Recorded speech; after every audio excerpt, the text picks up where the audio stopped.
Vamos a contar con la presencia virtual, aunque sea un poco contradictorio, un oxímoron, presencia virtual, pero bueno, de Ricardo Gutiérrez, que es el secretario general de la Federación Europea de Periodistas. También es miembro del Consejo Deontológico Periodístico de Bélgica y del Comité Ejecutivo del European Trade Unions, perdón, y profesor de la Université Libre de Gracias, Bruxelles. Antonia. ¿Me oís? Pienso que sí.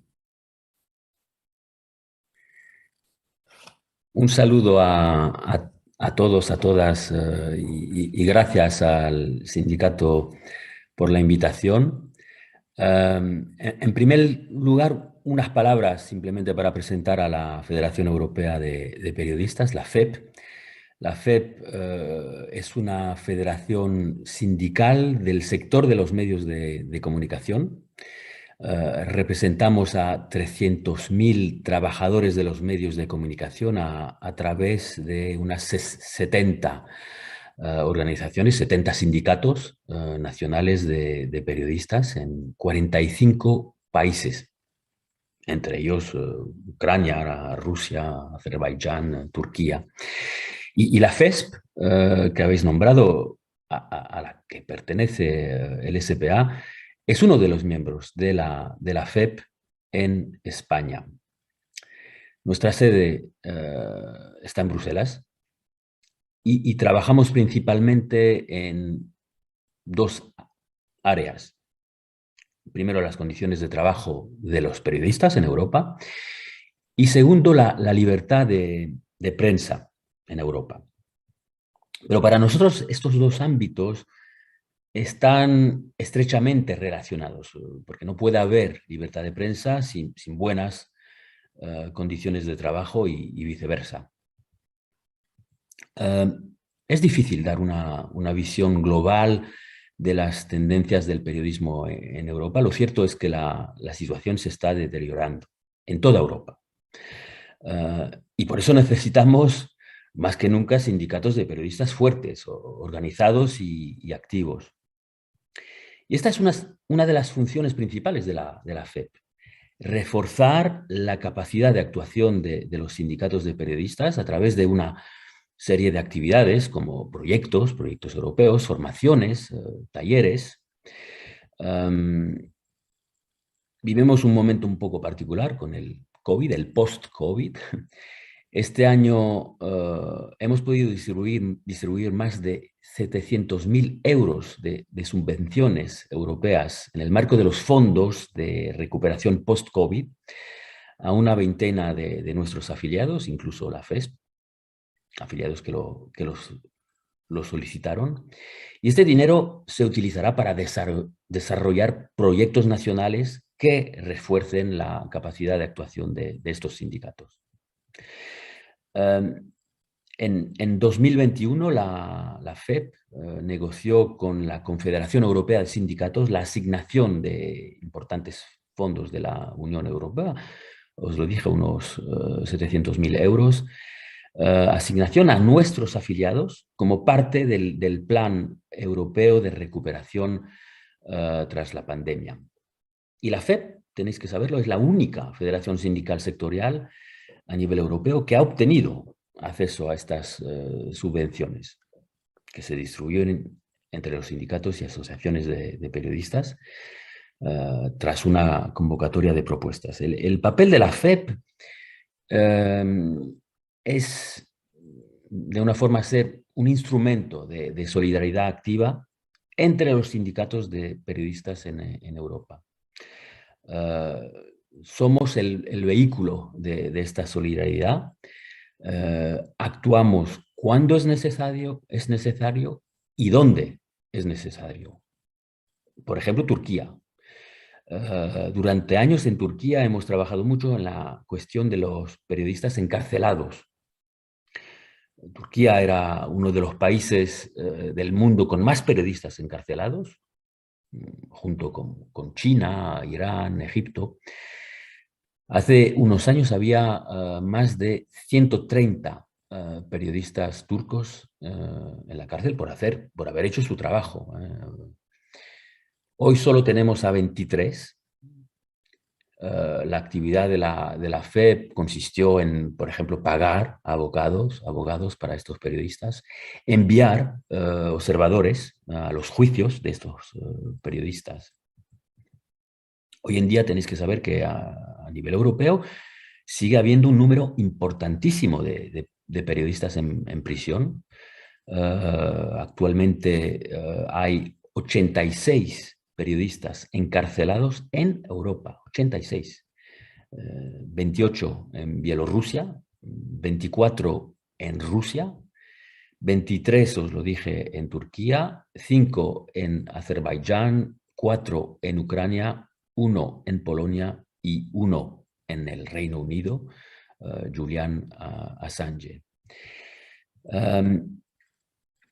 Otra función importante para la FEP es el lobbying, ejercer presión contra estas violaciones de la libertad de prensa o contra el deterioro de las condiciones de trabajo de los periodistas.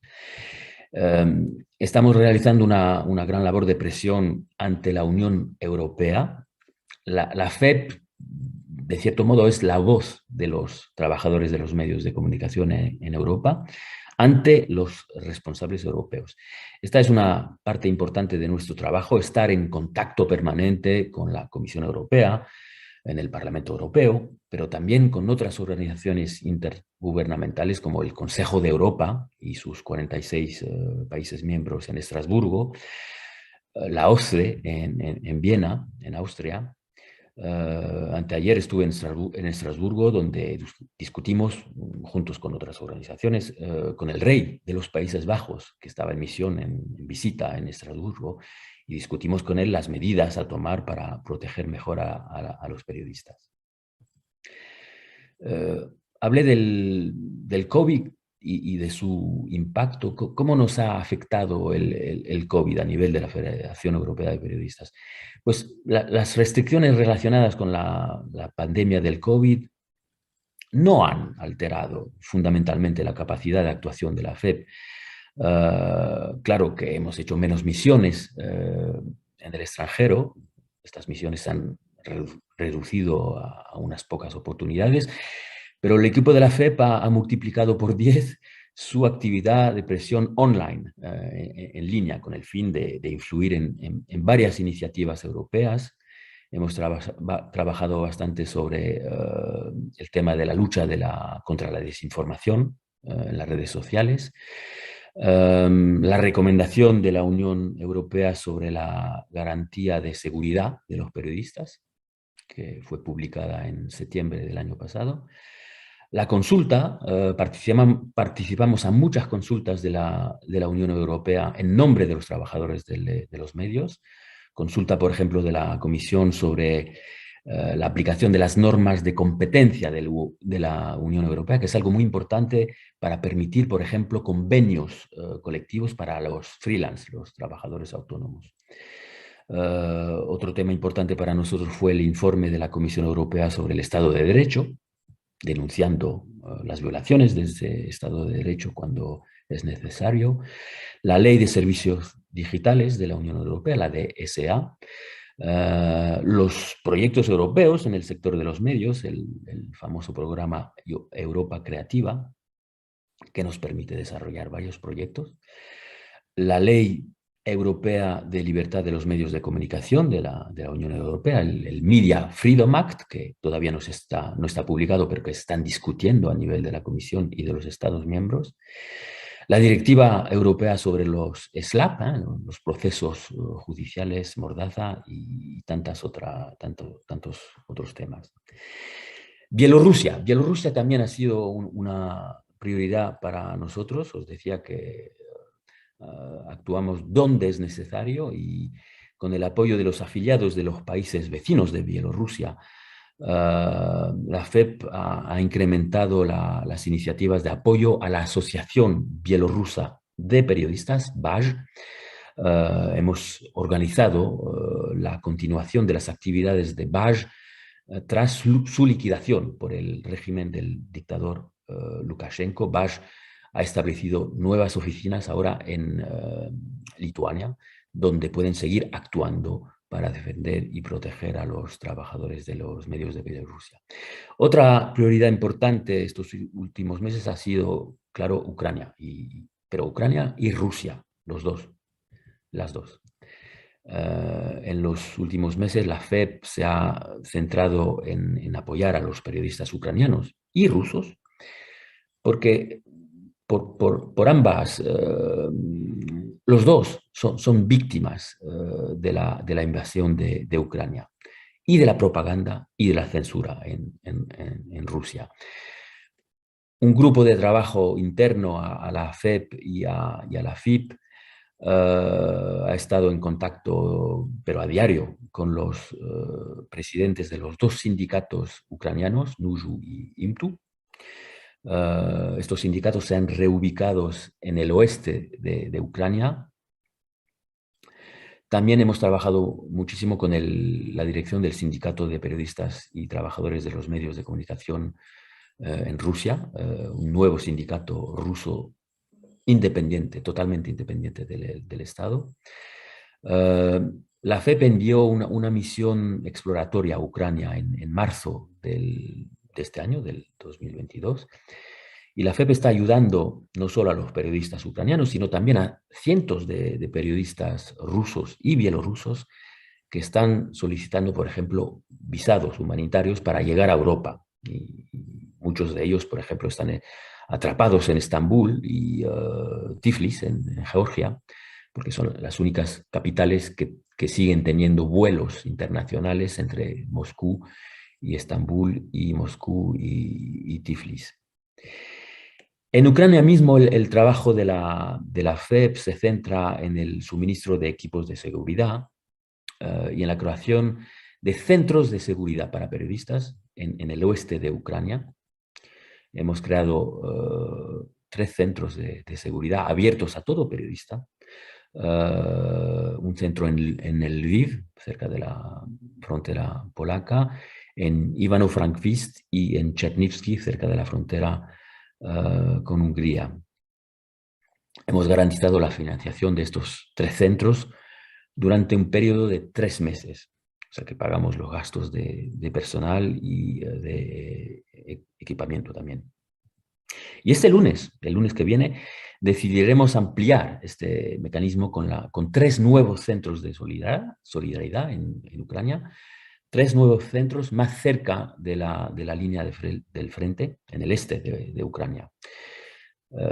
Tenemos un presupuesto de 70.000 euros que va a permitir que estos centros funcionen durante al menos 6 meses.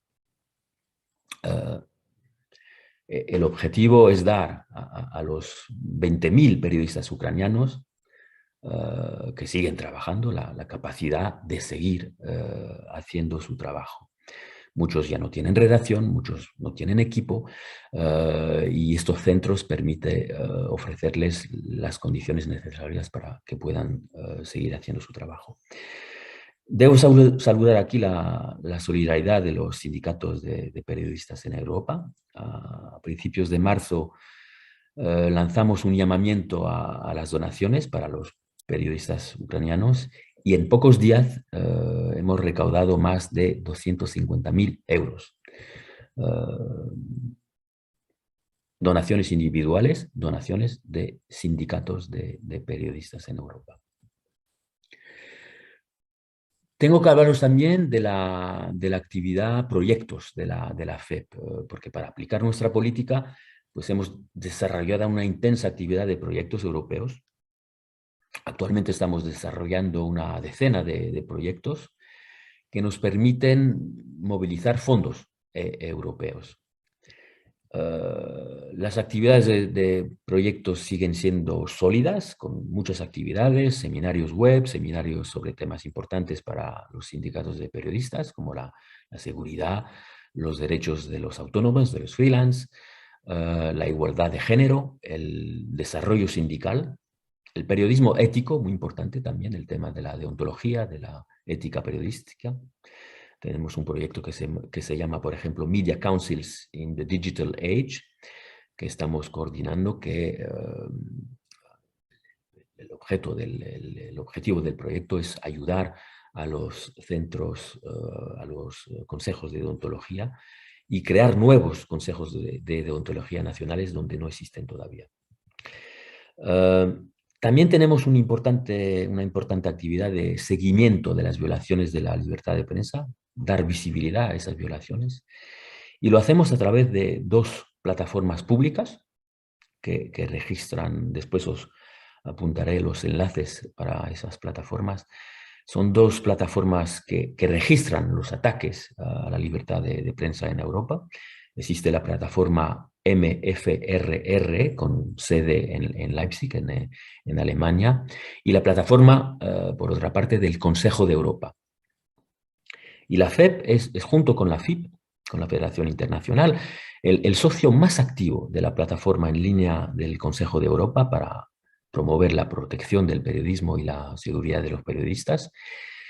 Del 2015, cuando se creó esa plataforma, a 2022, la FEP y la FIP juntas han presentado 946 alertas a la plataforma, de un total de 1.275 alertas.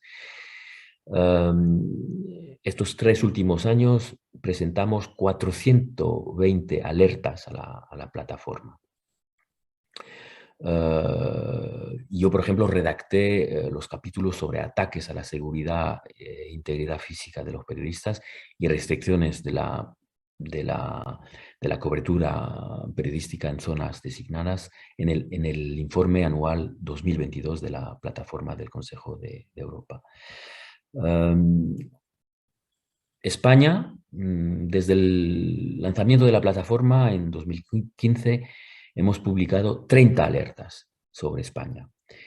Y las autoridades españolas, el gobierno español, solo ha respondido a 18 de estas alertas, porque el principio de la plataforma es que publicamos alertas y los gobiernos tienen la responsabilidad de responder, o sea, de dar una respuesta a nuestras alertas. Este monitoring europeo muestra la gravedad del deterioro de las condiciones de trabajo. El último informe anual muestra un aumento muy claro de los casos de violencia física contra los periodistas. Violencia, por ejemplo, en manifestaciones, violencia policial, pero a veces también violencia de los ciudadanos. También muestra que cada vez son más los periodisas asesinados en el ejercicio de su labor en Europa, que es algo que parece extraño, pero hoy en día es una realidad.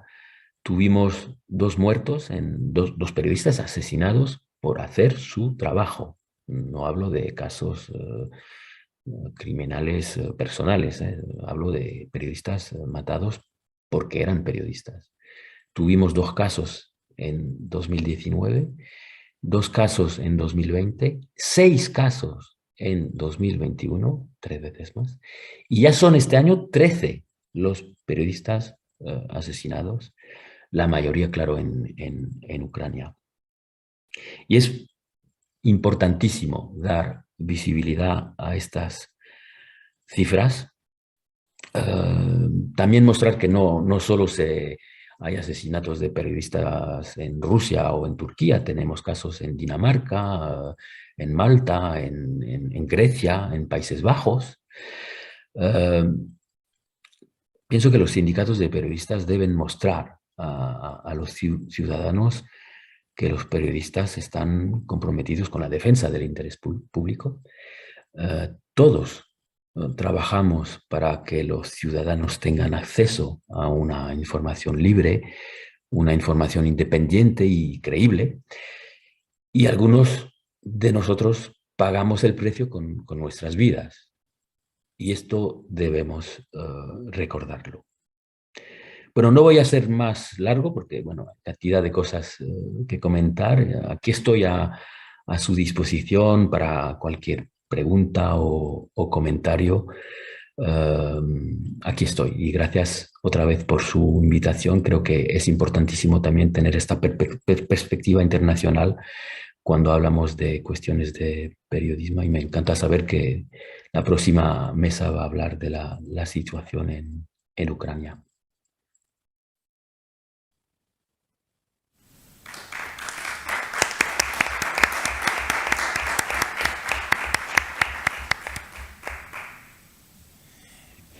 Ricardo, no sé si me oye. Perfectamente, sí, sí. Sí, Ricardo, quería preguntarte a raíz de bueno, las cifras que acabas de dar de periodistas asesinados. Me consta que hay también muchos que están sufriendo amenazas y quería preguntarte en particular por la situación de Roberto Saviano, amenazado por la mafia que vive en paradero desconocido. Sí, sí, bueno, no es el único. En Italia tenemos algo como 23. Recuerdo bien, tuvimos una misión en abril de este año en Italia, una misión donde tuvimos oportunidad de hablar y con periodistas bajo protección policial. Y tenemos en Italia a 21 o 22 periodistas que tienen protección policial 24 horas al día, o sea, que permanente, que es algo increíble. Y Saviano es uno de ellos, pero no es el único. En la zona de Nápoles no hay cantidad de periodistas que por hacer simplemente su trabajo, pues sí, tenemos los que mencioné que han muerto, pero tenemos otros que están viviendo una vida pues de sacrificio, ¿no? Porque estar viviendo con una protección policial 24 horas al día es algo terrible, ¿no? Y tuvimos oportunidad de organizar una discusión entre tres de estos periodistas en Arzano, que es un pueblo de la zona de Nápoles, donde la mafia está muy presente, la camorra, tuvimos oportunidad de organizar una discusión entre estos tres periodistas y la comisaria europea que está en cargo de la protección de los periodistas, que es la comisaria checa, Vera Jourova. Y esta discusión tuvo mucho impacto, o sea que también es una de las posibilidades que tenemos, ¿no? Poner en contacto los que deciden a nivel europeo con los que sufren de las condiciones actuales del periodismo y esto puede tener un impacto positivo, así lo esperamos sobre la futura, la ley de protección de los medios que está que esperamos para julio o agosto, que es la Media Freedom Act, que es una ley general de la Unión Europea sobre los medios. Y es, bueno, nuestra esperanza es que esta ley tenga disposiciones muy claras sobre la necesidad de proteger mejor a los periodistas a nivel de las empresas, pero a nivel de los estados también. Pero claro, sí, Roberto Saviano es uno de ellos, es una figura muy conocida, pero hay que saber que hay muchos más en Italia, pero también en otros países de Europa, que solo pueden trabajar con protección policial. Bien, si hay alguna pregunta más, se la trasladamos a Ricardo. Y si no.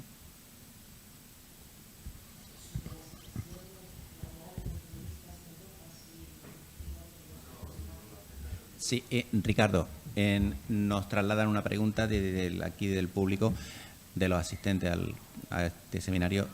Si la situación laboral en el resto de Europa es tan penosa como lo es en España. Hay niveles diferentes, o sea que hay niveles de protección laboral diferentes de país a país, pero lo que se nota es una deterioración general. Por ejemplo, en muchísimos países no se renuevan los convenios, o sea que los denuncian los dueños de los medios y es muy difícil para los sindicatos renegociar o simplemente duplicar o crear. O sea que tenéis que saber que la situación,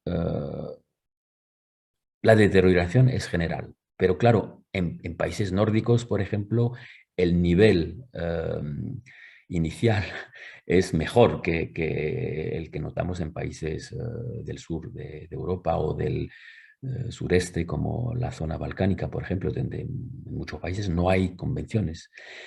Por otra parte, se nota también que algunos países, como en Turquía, están ahora mejorando la condición de los periodistas. Os comenté que a nivel de seguridad había más de 150 periodistas encarcelados, ahora quedan 23, pero los sindicatos turcos de periodistas también obtienen resultados muy positivos con convenios muy progresistas, por ejemplo, hay artículos sobre protección de trabajadores LGBT. No puedo, no tenemos que ser pesimistas, ¿no?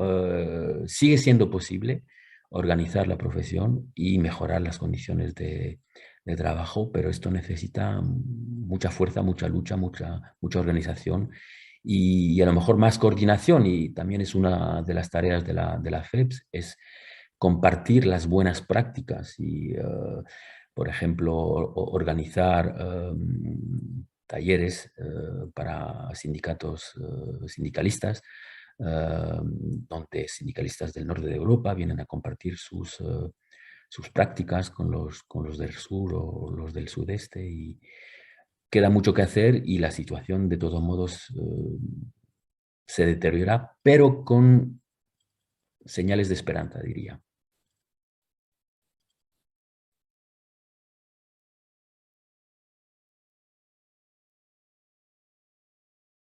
Es particularmente sangrante en cuanto a autónomos y freelance. Me consta que en algún país de alguna manera se empieza a regular esto. ¿Qué expectativa hay y si ves diferencia entre España y el resto de los países europeos? Sí, pues estamos discutiendo mucho con la Comisión Europea la posibilidad avanzamos, es algo bastante, estoy bastante optimista sobre este tema, por lo menos. Avanzamos sobre la idea que puedan los autónomos negociar convenios colectivos sectoriales, convenios de sector, por ejemplo, sobre la remuneración, o no, mínimas, por ejemplo, para que no se le siga explotando del punto de vista del trabajo que hacen. Esto no lo permitía las reglas europeas actuales de competencia, no permitían a los autónomos organizarse, o a los sindicatos de periodistas organizar a los autónomos para permitir que se firmen acuerdos sobre este tema, sobre estos temas laborales, y esto va a cambiar. No sé cuándo exactamente, pero vamos progresando y positivamente, o sea que va a ser posible. O sea que es importantísimo sensibilizar a los autónomos, porque muchos de ellos no son miembros de los sindicatos de periodistas, porque piensan que no es útil o que los sindicatos no pueden apoyarles. Esto va a cambiar y creo que es uno de los temas que llevamos mucho a nivel de la Federación Europea, es convencer a los sindicatos de periodistas que tienen que trabajar más el tema de la defensa de los derechos laborales de los autónomos, porque también es una parte importantísima de la profesión. A nivel europeo, hace 10 años los autónomos representaban algo como 15 o 20% de los miembros de los sindicatos representados por la FEP. Hoy en día son el 30%, o sea que de los 300.000 periodistas que representamos, 100.000 son autónomos, o sea que es una parte cada vez más importante de la profesión por las condiciones laborales que existen, o sea que muchos medios trabajan cada vez más con autónomos y menos con periodistas contratados. es una realidad que tenemos que tener en cuenta y sabemos que vamos a tener la posibilidad de firmar acuerdos para proteger las condiciones laborales de los autónomos y tenemos que tener más atención, más apertura, más... en algunos países no se les permite a los sindicatos afiliar a autónomos, es el caso en Turquía, por ejemplo, y ¿qué han hecho los sindicatos turcos? Han creado asociaciones paralelas a los sindicatos oficiales para afiliar a los autónomos y tener una fuerza de representación aunque la ley no lo permita. O sea que siempre hay posibilidades de movilizar a esta fuerza de trabajo y es algo que tenemos que tener muy en cuenta porque va a cambiar el contexto y vamos a tener más posibilidades de proteger a los autónomos en el futuro. Ricardo, hola. Mira, te quería preguntar por... has hablado de las violencias hacia los periodistas, pero también en el mundo digital se da, ¿no? Hay mucho ciberacoso a periodistas, especialmente a mujeres periodistas. Quería preguntarte un poco por esa situación a nivel europeo, si hay algún tipo de iniciativa y cómo ves esta cuestión. Gracias. Sí, la recomendación de septiembre de la Unión Europea a los Estados miembros nombra en particular al acoso online, digital, y particularmente a las mujeres periodistas que sufren de este tipo de ataques.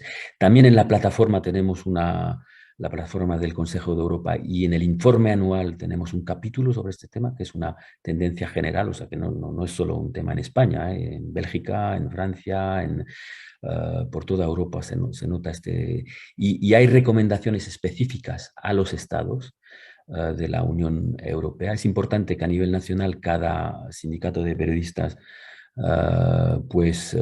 negocie con el Estado nacional la aplicación de estas medidas. Los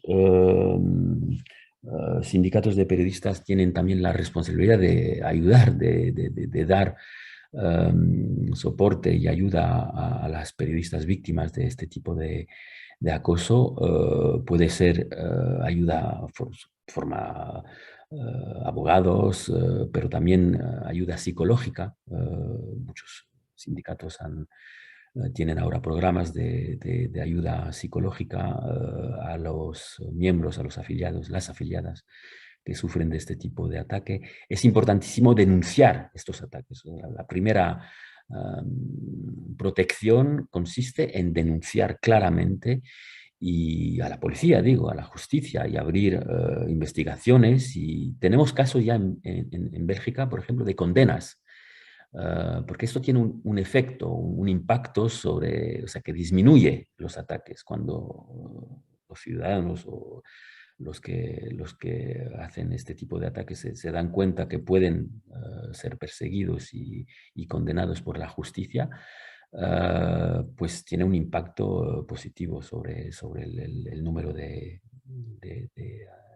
acoso de este tipo. O sea que es importante para los sindicatos de periodistas llevar este tema y, bueno, cuando las víctimas lo aceptan, claro, ayudarlas a ir a la policía, ir a la justicia, pedir justicia, hacer ruido sobre esto para que se den cuenta también que es algo que debemos notar como inaceptable, ¿no? Y tenemos un rol como representante de los trabajadores de los medios en este tema. Tenemos que ser más y muy activos en este tema porque es una forma de, no solo para proteger a las periodistas, a las mujeres periodistas, es una necesidad también, es una forma de protección del periodismo en general. O sea que hay recomendaciones, os puedo mandar los links y hay buenas prácticas en algunos países también. Os puedo indicar algunas fuentes interesantes sobre este tema. Ricardo, me trasladan una pregunta y es que si estas alertas que se hacen y estos toques de atención tienen efecto y hay respuesta por parte de los gobiernos.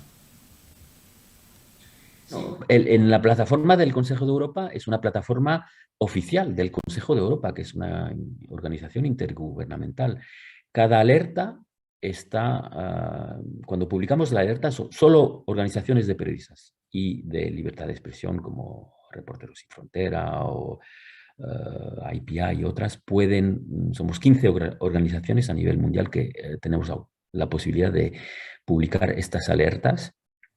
Estas alertas están clasificadas por temas, puede ser acoso, asesinato de periodista, hay alertas sobre leyes nuevas, o sea que hay una alerta en España sobre la ley Mordaza, por ejemplo, desde que se adoptó. Y estas alertas las difunde el Consejo de Europa a los 46 gobiernos miembros, o sea que esto da una visibilidad, a un caso español, por ejemplo, da una visibilidad al caso a nivel internacional, a nivel europeo, por lo menos. Y el secretario general, la secretaria general del Consejo de Europa escribe al gobierno español, por ejemplo, pidiéndole una respuesta. O sea que hay una presión sobre los gobiernos para resolver. Si consultáis la plataforma, veréis que un número de alertas las presentamos como resueltas.